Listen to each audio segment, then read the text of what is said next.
Every minute of it. The preparation since they came back from the international break, the energy that I felt, the hunger to play the game, the enthusiasm, the joy, and then when you are able to play in the manner that we played, perform in the manner that we did, and to win with the goals that we scored against our rivals, obviously it's a very special day. When it's the Northern Derby, on both sides, people speak beforehand about, almost tactics going out the window. It's about character. Is it about fight? Did your team win in that regard today?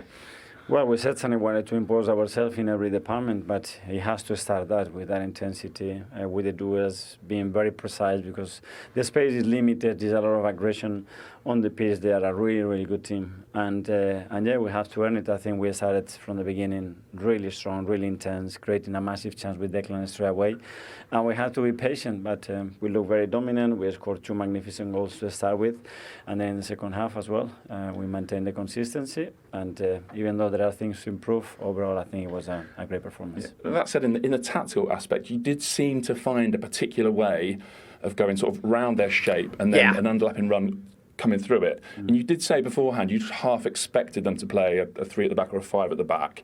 So how much of that actually was plotted on the training pitch?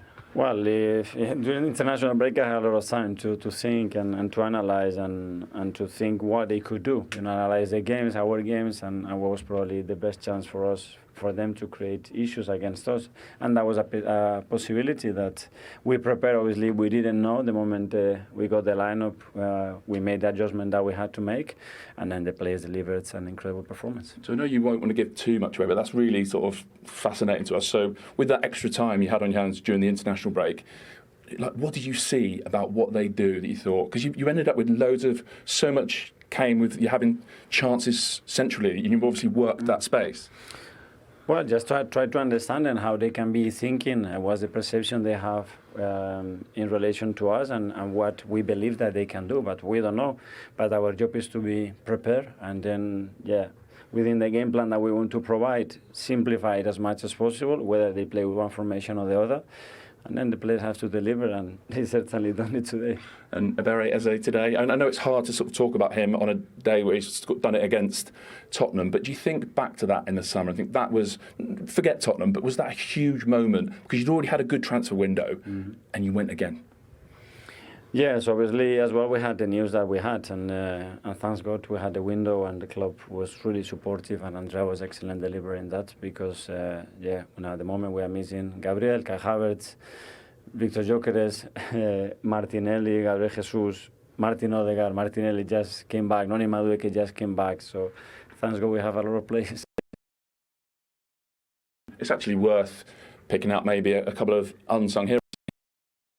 Maybe unsung to you, but guys that we don't talk about probably a lot, Trossard, Merino, both brilliant again today. Unbelievable. They've been so consistent as well the whole season, and credit to them, the way they prepare themselves, how much they want it, they are able to play in different positions.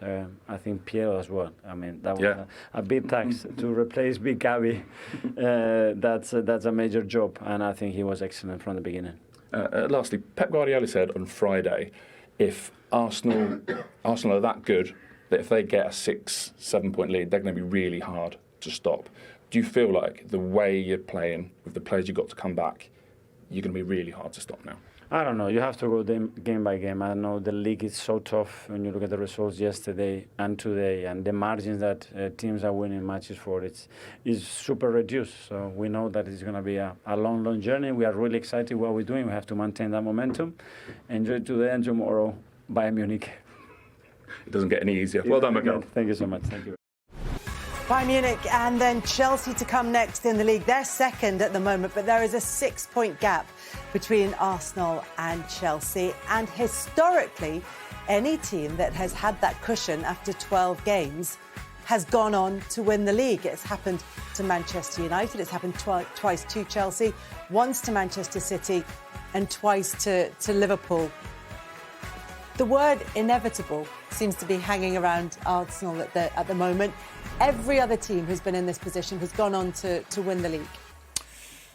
Look, now this is not me talking as an Arsenal fan.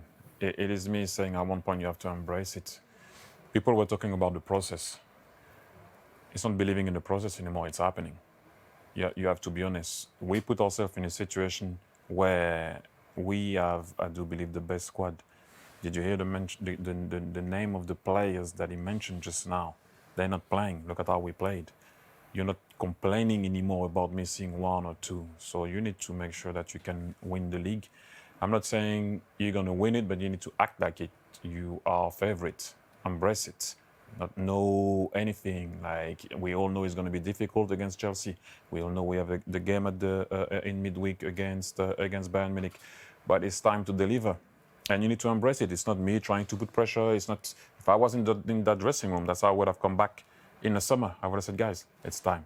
Enough of messing around. We need to now put a performance this year where people are going to be scared of us. And that's about it. It's not being cocky. It's not being whatever it is. It is, you work for it, right? You suffered from it. Everything that you did this summer is to make sure that you can have two squads. I would say that the two squads that we have, if you maybe change it however you want to change it, can finish. Obviously, the first one, you know what we can do when the guys play. The other one can be in the top four. This is how good of a squad we have. I think over the last 3 years, people have almost sort of laughed at Arsenal a little bit, second again. But there's a lot of big clubs in this country. And, I mean, it's not something to turn your nose at. In terms of finish second 3 years run, that's not easy in itself. What Arsenal have done in those 3 years, they've never threw the league away. The first couple of years up against Man City, we all felt Man City were a better team than them. They let themselves down a little bit last season, how far off they were from Liverpool. But the only team that can stop Arsenal winning the league is Arsenal. They are the best team. They are the best squad. The only thing that can stop them is their own head, their own mentality. Crowd getting nervous in March and April. If the league is still up for grabs by then, this would be one. If they didn't win it, I think we'd all point the finger at them and say, you threw this away.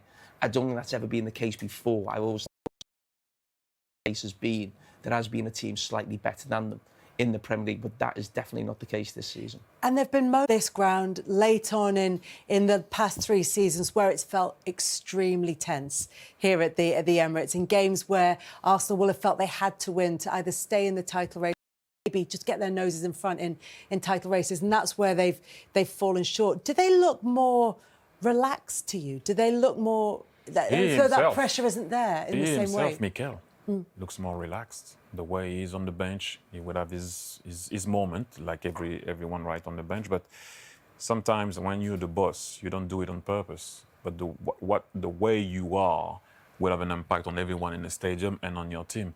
But I can see that now also having the squad that he has makes him go into a game more relaxed because of what the guys can give him, and you could see it today. But yeah, you feel it as an Arsenal fan. Sometimes when you're there, and maybe before, the 2 years before or last year, 3-1, we would have seen it out. Maybe we would have finished 3-2, bang, 4-1, and then we control the ball and we go back being in control of the game. So that's a plus. But I agree with Jamie. It's not so much about what the others are doing. It's in your hand. Just get on with it. And I think the point about finishing in second place for 3 consecutive seasons is an interesting one, because sometimes, as much of an achievement that might be, 3 seasons is quite a long time in football. So for that same-ish group of players to go again and to have the energy to go again, to have the focus to go again and find themselves in this position, is that impressive in itself? It is, but you know what? I will take. You know, Vicario has been there for a little while. You have guys that are just arrived, but it seems that they bought into what's happening. Sometimes it takes a bit of a moment to do that. But for me, when I see how Declan Rice plays, and how all those guys play, by the way, you know, we can talk about Vicario, we can talk about everybody. You can see that there is something happening this year. Once again, that doesn't mean you're going to win the league, but the attitude of it is right there. So let's not, you know, mess it up. And I'm going to sleep well tonight. Yeah, Will I'm you? sure you will. I'm going to have a nightmare. Yeah. Let's take a look at... Righty, I have to interrupt. We have to speak to the man of the moment, Eberechi Eze. Well done, sir. Congratulations. Just tell us how special that feels. Probably here. Yeah, I can hear it, man. Yeah, it's been a good day, man. It's what we've been working for, and I'm grateful to God for the opportunity to play, to work, to score, to help the team. This is what it's about, and yeah, man, thanking God. Well, you more than helped the team. I mean, when that third goal goes in, everything you've been to get to Arsenal, to score a hat-trick in the North London derby debut, is it possible to describe that adrenaline, that feeling? Nah, man. Nah, no words for that, man. Just enjoying the moment, enjoying helping the team, putting in performances, trying my best, working hard. That's what this is about, man, and that's why I'm here. Ebbs, you know, firstly, congratulations. Like, what's it, since 1978, first person to score a hat-trick in the derby. Got to say congratulations that with everything you've been through. But the way it's been going up to this point, did you even know you was going to definitely start this game? Nah, you never know with this team. There's so much depth and there's so many, so many options. So you never know what's going to happen. But that's the mentality of everyone in the team. Is when you're called upon, put in the work, do what you can, and show why you're here. And yeah, that's what we did today as a team. And I'm again grateful for the opportunity, grateful to play every single game that I play here, and to score. Yeah, for me, it's a special day. Nice. No, Gaffer, you want to ask? No, Ebbs, it's Glenn Hoddle here. You're a beautiful player. You're a lovely player to watch. And at Palace, I loved every time I saw you play. Do you now feel with this hat-trick you're going to actually settle down and play at your very best? Because when you're at the best, you're one of the best in the country. There's no doubt about it. Thank you very much, man. I appreciate that. That's special words coming from you as well, man, because I enjoyed watching you, the clips that I see of you. I know that you were a special player. Oh, there's no need to make him feel that old. They're in black and white, Ebbs. Ebbs knows. He knows. No, I know, man. I know a baller, man. So you know, the thing is, Ebbs, I think what the Gaffer's trying to say is that the way you play and the style you play, it must have been very tough for you because you've not changed. Anyway, anytime I've seen you play, you've played exactly the same way. So is that the way you used to play when you was 12, 13, 14? Because it must have been tough for scouts to say, I don't like the way he's playing, he's too flash, he's too this. Did you get that energy?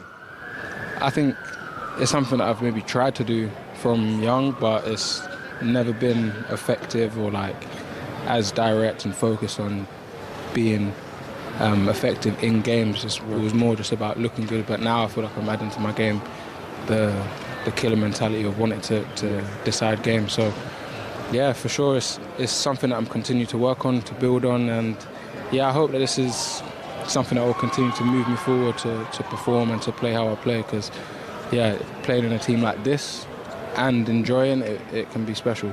Nice. Well, listen, it's a day you'll never forget, and the Arsenal fans will never forget. You've put a smile on everyone's face who's connected with Arsenal Football Club. Very, very well done. Thanks for joining us. Nice one, Ebbs. Me and Ketchy been on the phone, bro. We've been laughing on the phone, Yes, bro. Good, as you should be. Nice.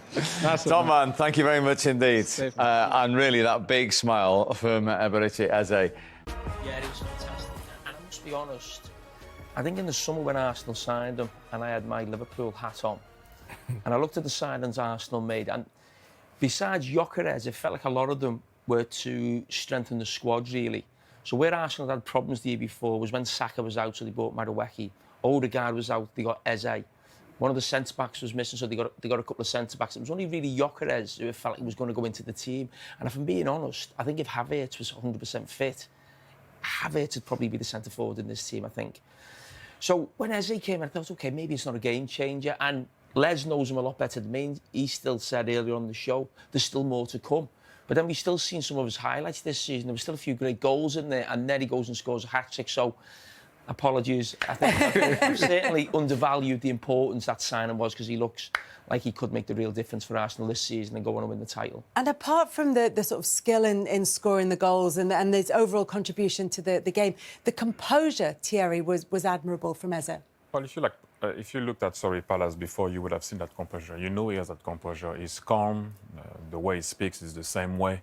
But what I like with him is the way he, in the game today, he finds a way to be in and around the box, especially on one of the goals. You will see he pulls away from everybody to make sure he can have time to execute, and we all know he can finish.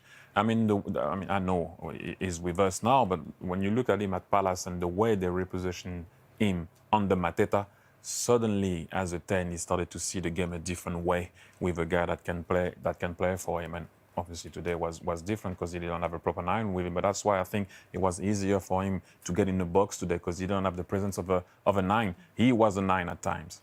Yeah, there was nobody getting in his way. It was him, and he took the goals so well, Les. Yeah, he did. You know, the first one we see here just gets himself into the position as he says Timber does really well here, goes into the gap, crosses it. This is not a great clearance from Danso, but here shows his foot movement and then strikes the ball lovely. VAR did have a look at the Arsenal players. There's a few of them offside here, and whether or not they were in Vicario's eye line. I mean, I feel like the decision we should look at every decision individually, but I feel like this would be a bigger talking point if this had been a narrow 1-0 victory. Yeah, I mean, you know, there's no way you can't look at this and say they don't impede his eyesight. You look at it here, look. There's no way that doesn't impede his eyesight, but, you know, went up in VAR. There's someone else up there and doesn't think it does. I don't see how not. But if you go back to that goal, is Zubimendi making a run? Yeah, look. And your number 10 shooting. Look at them. You have no 9s. So that's why all that talk all the time that, yes, you need a 9, like you need a goalkeeper to play football. But it doesn't mean that if you don't have a 9, you can't score. As it's been shown there, is Zubimendi making a run in behind first? Yeah, and as we saw there, Vicario saying that he couldn't see. He was saying he was unsighted. That made it 2-0 to Arsenal, and then Eze got the second, his second and Arsenal's third. Yeah, just after half time again, and again very similar. This kept happening a lot through the game where Arsenal had outnumber Spurs on that right side, and they'd play it inside, drag the 2 central midfield players over the side of the pitch. Bentancur, Palhinha, nowhere to be seen on the edge of the box. And listen, it's a wonderful finish. Of course it is from Eze, but this happened continually in the first half, and this is a problem with the system that they played. The space is always on the outside of the 2 central midfield players, and I'm sure that's something that Arsenal would have spoken about before the game, and it's worked an absolute treat. Look at the position again of Eze. At the very beginning, he's your 9, and you know who frees him? The run of Declan Rice. Again, your holding midfielder. If he doesn't make that run, he's intelligent enough to know that he has to go the other way to pull away and then to finish. But he's the 9 at the very beginning once again. That's his left foot. His right. His first one with his right foot. That with his left foot, and that was equally as good a finish as the first one on his right foot. He said in his interview with Pat that he prayed for a hat-trick, and that was it. The first hat-trick in a North London derby since December the 23rd, 1978. That was a lot of prayers, I guess, because, you know, since 78, no one has done that before. You know, you have a lot of great guys that have played in that derby. When you think of guys like the late one, Kane, myself, Ian Wright, you know, I can name a lot of strikers. You know, people will be upset that I forgot some, but it's actually number 10. But for me, on the night, look at where he is. That's your 9. But I think that's a really interesting point, and it comes back to something that you were saying, I think, across the course of last season and even across the summer, Jamie, which is that a number 9 wasn't necessarily the answer to Arsenal's problems. It was about creating chances elsewhere on the pitch. Yeah, it was. I mean, I never felt... There was always this talk they needed a goal scorer. Of course, they needed to score more goals, certainly last season, to compete with Liverpool. But Arsenal in general play didn't create enough. That was a problem for them last season. So no matter who your striker is, if you're not creating chances for him, he's not there to finish. But he's made a difference with that. And even this season, when we go back to very early on, if you go back to the game at Anfield, that was almost like the Arsenal of last season. Very strong defensively, but not really looking like scoring going forward. And I don't know if can't remember exactly. Was Newcastle the next game after that? Or I think Eze came in basically rather than... There's a lot of criticism around Marino playing, I think, at Anfield instead of Eze. Eze comes on late into the game. And then I'm certain Eze plays at Newcastle away. And you just felt like there was a difference. Yeah. And it just feels like his introduction, his sign, which I felt, to be fair, would just be something that would be to sort of back up Odegaard. Odegaard's out at the moment. But as you said before, Odegaard's got a real fight. And you know that I thought differently. I said to myself, first and foremost, he's a 10. And Martin Odegaard will have competition. And when you're at a big club, as it should be, you would have competition. In your time, in my time, if you have an hour. If you don't score, Kanu comes on, Wilton comes on. At the very beginning, I had to find a space to make sure that I could make myself available and make sure that I could perform for the team. But like I said, for me, he's a 10, and I say it again. How much in terms of that Arsenal overall performance, and how impressive was it, given that we will come to the opposition that Spurs put up later on in the show? I like the combination of, and I mean, it's an obvious one, people will say that, but Bukayo Saka and Timber, the way they attack and they defend together, it's second to none. Everything came from the right and ended up going to Eze or to Leandro Trossard. Everything goes there. And the way they do defend also together, the activity. It's like when you see one, you see the other one, regardless of where they are on the field. That combination is lethal. With those additions to the Arsenal squad in the summer, it was sort of expected that Leandro Trossard would be playing a sort of slightly reduced role, and yet that's 8 starts in a row for him. And I know there are injuries in that Arsenal squad and players who've been unavailable, but he scored big goals in that time. He has, and whenever I looked at Arsenal, I always felt left wing was a real weak area for them. Whether it was sort of Martinelli or Trossard, I never quite felt they were at the standard in terms of winning the league. I actually thought Eze may play a lot of football there, one of the reasons why he came in, but he's been absolutely brilliant. And you know what, he's been really good ever since he came to the club. I think he came in January a couple of years ago, and he's always been that type of player, got your goals. I think Gary mentioned in commentary, I mean, you look at that space again in the middle of the pitch. I think Gary mentioned in commentary that run that Freddie Ljungberg would make. And again, Freddie Ljungberg was the type of player who wasn't someone amazing with the ball, but it was the penetrating runs, it was what he did off the ball. And he basically, I think, a few years ago with UTA goals. The 2002. And he's doing something similar this season. You'd have liked that ball from Marino, though, wouldn't you? Oh, that's for sure. You know, but we go back to the attacking point of view is outstanding. Marino turning, seeing, Trossard finishing, obviously little deflection. But I mean, if you let a player of that quality like Marino turn around in the stadium and then just pick someone just like that and allow someone to run, that's what you was talking about like how embarrassing the performance of Tottenham was. But you know, I'm not complaining. So a 4-1 win for Arsenal, hat-trick for Eze, and they go 6 points clear at the top of the table. But we do need to put that into the context of the Tottenham performance. So here's Vicario with Pat. Well, Guglielmo, as a Tottenham player, is that a performance that you feel honestly really bad about? Yeah, very bad night for us. First of all, we have to apologize for the people that support us every day and they travel to expect to watch a fight, because today we didn't fight. As a collective, we didn't fight, and that's not negotiable to compete in a football match, especially at this level, and we didn't do as a team. But now is a tough night, is a very bad defeat.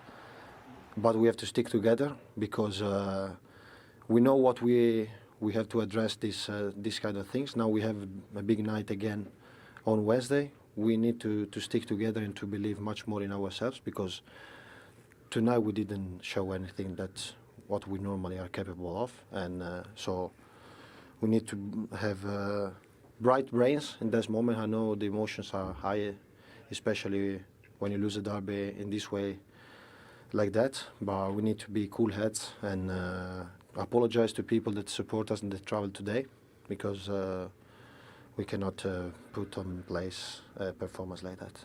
I'm sure at home in the stands, Tottenham fans would be asking, this day of all days, why as a group didn't you fight? I don't know. I don't know which is the answer. Probably many things. I think we waited a little bit too much to get into the game. We were a little bit way too passive, but the game plan we had prepared was a little bit different. Probably, I don't know, we didn't have we didn't recognize some situation to put pressure on them and to fight, because today we didn't fight. So we have to apologize first of all for this. But then, like I said, we need to stick together. We have to reflect. We have to analyze this game, move on, because on Wednesday we have another big night. So do you think it's a performance related to the, like you say, slightly different tactical setup, the 5 at the back, maybe not doing it as often? Or today for you, was it more about character, mentality? Doesn't change nothing if we play 5 at the back, 4 at the back, 2 at the back. There are not negotiable things in football, like fight. Every day, fight, every duel, try to win, try to put your body and to win some fouls. And I think in that aspect today we didn't play our game. So then you can speak about every tactics, every build-up, every situation. But if you don't put as a collective a performance in terms of aggressiveness and this kind of stuff, it's tough to compete at this level. And today we didn't show it, so we have to apologize for this. Then the tactical stuff hasn't got an impact on this game. For me, it makes no sense to speak about this. It's just about the mentality we have to put in every game, in every single Premier League game. I just wanted to ask you about one goal in particular, the second goal. Perhaps it's no excuse when you're beaten so heavily by your rivals, but was your view blocked? I think probably in the way that the game gone couldn't have changed anything, but I think the interpretation sometimes is they say something. I saw the goal disallowed for people be in front of the goalkeeper. There were 3 people in front of me, so of course they impact me. But we didn't lose for that. But it's just the fact, and probably in some situation in the decision they have to be more clear. Thank you for your honesty. Thank you. Well, I know you've already seen that incident, but I just wondered what you made of that interview, Les. I think he did the same thing against Chelsea. Was it Chelsea?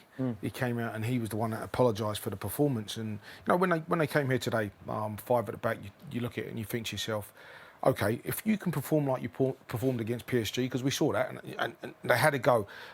It wasn't a negative 5 at the back. It was a front foot. We're going to go and have a go. We're going to go and press people. They came here and they just sat back and allowed Arsenal to come after wave after wave after wave of attack. And like I said, Arsenal didn't even get out of third gear. Let's not say this was a 5-star performance. The scoreline's 5-star, but it weren't a 5-star performance from Arsenal. They didn't have to. It was in third gear and there was no fight, there was no bite. This is North London, but you're expecting a little bit of spark, you're expecting a little bit of something. And we spoke about it at the start. We said, you know, Arsenal have got 3 players who've never played in North London derby before. Tottenham probably had 1. But there was nothing. There was nothing. You know, we start the show saying, you know, at the start of the week I was thinking about this game. Nothing that those players did out there felt like a North London derby to me. Jamie, does it make a difference that they changed the setup, or is it the way that the players performed within that structure? I wouldn't look at the actual playing 5 at the back so much. I think the one negative so far under Thomas Frank is, can he go from being a pragmatic coach and making it difficult for the opposition, as he's tried to do here? It hasn't worked. Let's never forget, Arsenal are a fantastic team and Tottenham's record here is horrendous, no matter who the manager is, no matter who the Arsenal team is. It's more that you're thinking, how are they going to score a goal? How are they going to win the game? Now, away from home, they've scored a lot of goals this season, the most in the Premier League. But again, I keep going back to the underlying numbers, and some people don't like it, you know, chances created or their XG. It's very low and it's very poor. And they've had to score an absolute, probably one of the goals of the season. And that was the only thing that happened in the game. And sometimes we've all played in games like that, where you go away from home to a tough place, you don't create nothing. But you could, even after watching the first 5 minutes of that game, I think you're probably looking at it and thinking, how are Tottenham going to, what are they going to do here? What's the plan to actually hurt Arsenal? And that has not just been in this game, it's not a one-off that. I watched them against Chelsea when Vicario came out and apologised again. Didn't look like scoring a goal in the game. And that is the problem for every manager who goes from a team like Brentford with Thomas Frank, and we all love him, he does fantastic, then making that jump to a top team. You've got to have more than just trying to stop the opposition. And that's not having a go with Thomas Frank. What I'm saying is the managers who manage at the top and win the biggest trophies, they're there for the reason. They're the best, they're elite, they're special. And the reason they are special is because they can coach teams to be difficult to beat at times, but they can also coach teams to go and win games. And that is the big difference between, you know, managers at a good level in the Premier League and managers who want to manage at the top level. And if they don't get that right, you're not going to be in a job that long. Can I just add, just the early signs for Thomas Frank were really good. Because when he first went in, and like I said, the game against PSG, the game against Man City, but isn't that playing to his strength? So he's playing against a team who are probably better than his team, and he's going to make it difficult for them. He's tried to do that today, and it hasn't worked. They get that. But those 2 games, I still felt Tottenham tried to have a go. Today, I just didn't feel like they tried to have a go at all. And I don't know what the change of mentality is there. For me to go back to the game, I know you guys passed a bit of the point that I want to make, but it's not the back 5 that shocked me. It's the 2-3 If the two guys on the outside of your 9 do not work well to stop that ball on the outside of your 2 6s, Palhinha and Bentancur, as we saw that Merino arrived there, Kudus never went there to help the two holding midfielders. So when they were sliding at the very beginning, there was always space on the right shoulder of Palhinha, on the left shoulder of Bentancur. So the back 5, if he stays flat like that and not helping the two in the middle, you're going to suffer, regardless of what it is. You don't need to have a 9 there. They're going to possess the ball in midfield. That's exactly what happened. They got exposed. I mean, they don't play that system so often, but that is always the fall down of that system. That's what we've been talking about for 12 months with Man United and Ruben Amorim. We're always talking about, when we talk about the back 5, we always talk about the 2 central midfield players. That's the part of that system that let you down. So in terms of isolation of just today, tactically, yes, that caused them a big problem. But I think the bigger picture for Thomas Frank and Tottenham is he going to be able to, I mentioned before the kick-off, they are missing really good attacking players. We should add that. But the big thing for any manager making that jump is, can he create chances? Can he score goals? Can he go and win games rather than stopping the opposition? To be fair to him, he did it at City. He went with a back 4, put pressure, played high. So that was pretty positive, that one. Yeah, I think it's extremely painful. Can't talk away from that. Won't not talk away from that. It was a bad performance. It was the completely opposite what the intention was before we came here today. We can only apologize to the fans for this performance. I think no matter if both the team wanted to play a little bit short, they got more out of top on that than we couldn't get out, or they were more stronger in duels and we couldn't get out of those duels. When the team went long, the duels and second balls, we didn't win enough of those. And you can say maybe exemplifies perfectly with, I think, a 2-0 goal and a 3-0 goal. I think a player went through 3 or 4 players. So on the day, bad performance and we lost.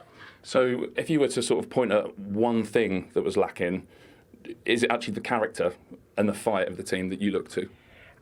You can always say that on the day. I don't like that because I've seen a lot of character and a fight in this team. But I think one big thing we didn't do it well enough was winning the duels. So we didn't win enough duels. We can call that whatever we want to call it, but we just didn't win enough duels. So tactically, you went to the 5 at the back, changed it at half time, executed perfectly. How would that have gone? I think, I tried a player 5-4-1. I will always take responsibility. It's my choice in the end to take a system there. We changed it at halftime to 4-2-3-1.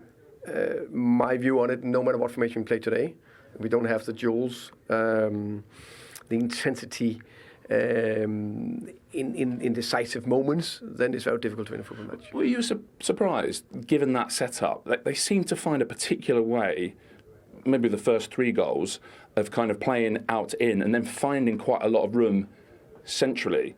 When you have so many sort of bodies defensively, how does that happen? Yeah, I think the goals I'd like to see more in details before I look through it. I think the whole game I need to look through tonight and that'll be a painful watch. I think the main bit was when we defended the duels, we didn't do that well enough. We were not aggressive and stepped forward when we could in the situations, and then they played around us. I remember you speaking about after the Chelsea game and being really disappointed with the lack of creativity, and I think the Richarlison goal was your first shot. So again, was that something that concerned, worried, upset you today? Yeah, I think it's fair to say that's been an ongoing theme that we're working very hard on with everything we can to improve that. And of course, it hasn't looked good today, and it hasn't looked good in the Chelsea game. Other games look better, but today it didn't look good, and we need to keep working on it. You spoke in your press conference about adding layers. Is it the build-up, the keeping of the ball and that creativity, is that kind of layer 1, if you like, is that the first thing you need to fix now? Yeah, I think there was a lot of things in this game we need to do better, to be honest. I think when I spoke in the press conference before the game, I think we are 4 months into it. They're 6 months into their,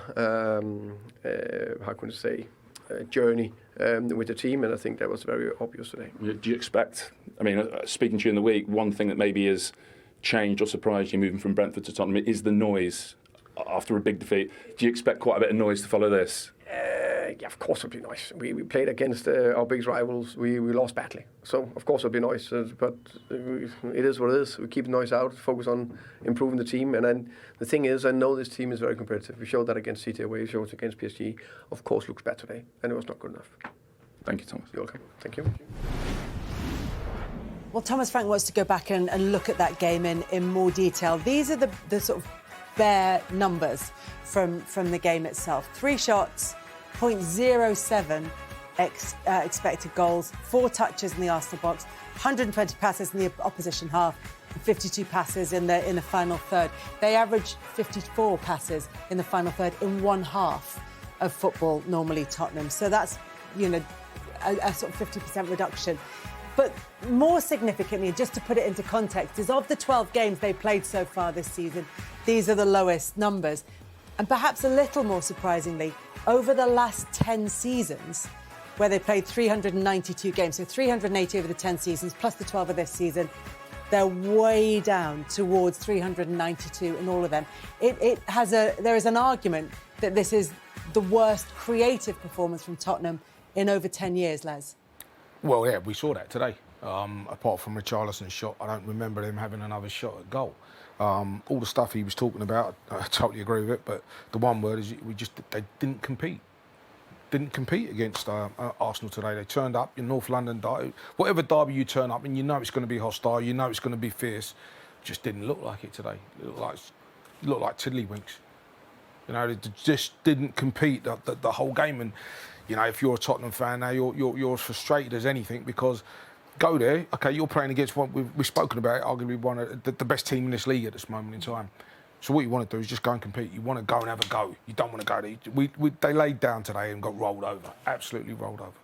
The reason it feels worse is because, as we've both mentioned, the same things were getting said a few weeks ago after Chelsea. That's a big London derby. Then you come here on the back of that, and then it's exactly the same. When you see the ranking terms, it's the worst this season. In some ways, you'd expect Arsenal the best team in the league. So it's always going to be difficult coming here. But what Les is saying is a Tottenham man. This happened a few weeks ago as well, didn't it? Yeah, that's right.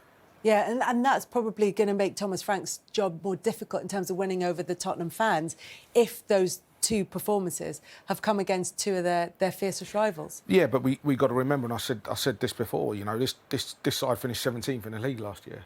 So, same group of players, barring 1 or 2, finished 17th in the league. So it's not going to turn overnight. We had a go at Postecoglou last year saying at least they went on the front foot and tried to have a go. Just couldn't stop things going in the other way. But they didn't do anything today. They didn't have a go. They didn't defend well. They didn't attack well. There's no part of the game today that you could look at and say, well, they had a go here or they had a go there. And you know what Tottenham fans expect more than anyone, and they do want attacking football. They do want beautiful football. But even if that's not being delivered, the players, and Vicario said this a little bit earlier on, is that there are certain non-negotiables in a game. Did they get them today at least? Football's never changed, no, and that's what he's talking about. The non-negotiables are that you go somewhere and you compete. Okay, you get beat by a better side, but you go somewhere and you compete. They didn't do that today, and Vicario said that when they played against Chelsea, and you come again against your biggest rivals, and the same things being labelled at you, and that's your goalkeeper saying that. It's a worrying trend in terms of the 2 teams that they would be expected to, if not perform well against, that they would be expected to compete against and look like they were playing with an intensity. He said intensivity there. I'm just chucking extra syllables in.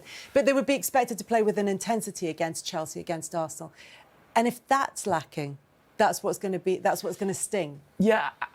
There were probably slightly 2 different problems. I was at the Chelsea game as well, and that was the worry there was actually how they were actually going to try and score a goal, and how they can actually play through. Have they got the central midfield players to get on the ball? Have they got the quality? Have they got the courage? Have they got the idea from the manager how they're going to do that? That was definitely lacking there today. That was lacking as well today. But what you'd always expect from a Thomas Frank team, or certainly 9 times out of 10, especially if you're playing a back 5. If you've got 2 hold midfield players who are not great on the ball, but are there to stop the opposition, is not to concede goals like they did today, especially right in front of the edge of the box, where you're supposed to have at least 5 players, 3 centre-backs, 2 central midfield players.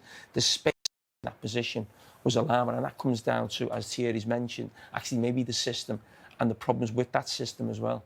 That's because I heard him saying that he played in a 5-4-1. I invite you to look at the first goal, 5-2-3, or maybe Kudus. I know the Bear didn't understand that they had to go back to the two holding midfielders, because at the very beginning that's exactly where Arsenal were finding the space. Then yes, I agree, and after 25 minutes they went to it looked like Odegaard was retreating a little bit Kudus, but the space was found on the outside of the two holding midfielders so many times in the first half.